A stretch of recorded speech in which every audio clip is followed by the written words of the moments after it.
When I first read this news, I found out about this on Twitter, and at my first, I didn't believe it until I saw the official statement from the Cyberpunk Twitter page, and wow is all I could say. A big game like this hasn't ever been removed from a game store or just completely unplayable since Batman Arkham Knight, and that was on PC on Steam. But it's so bad on consoles that Sony just said screw up return policy, which is trash by the way, and just take it off the store and give people their money back. You have to understand, they didn't even do this with Fallout 76. Now, granted, that's because Bethesda wasn't offering refunds for the game. In fact, I remember on PC when people were trying to get a refund, Bethesda was literally giving them copies of Doom and Wolfenstein as a refund, and Fallout 76 was actually playable on consoles. This is really unheard of, and I wonder how much money CD Projekt Red had to pay Sony to remove it from the store, because like I said previously, the return policy for their games on the PlayStation Store is really bad. It's like trying to get your money back from GameStop.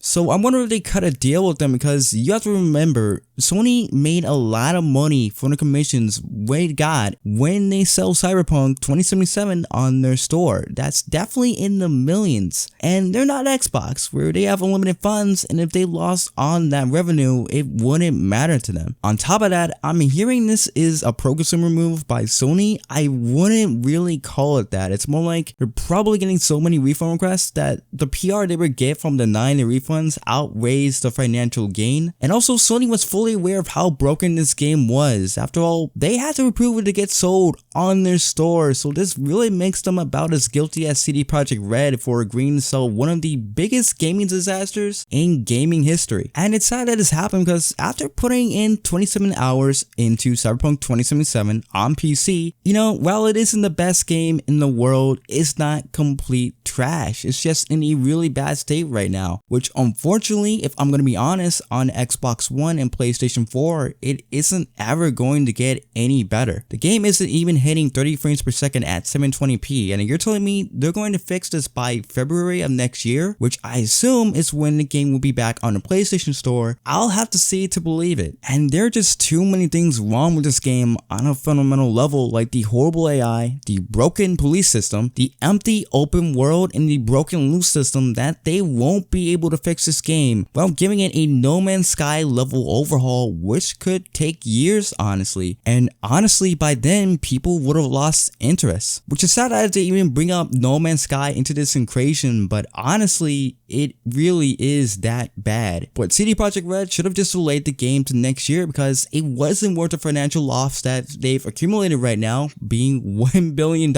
with this making things even worse and the loss of their reputation 2 weeks after the game has launched. Which money you can get back, but a reputation is something that can be lost forever, and that may just be the case because people aren't going to forget it. But let me know your thoughts about this in the comments below, and I'll talk to you guys next time in my next video.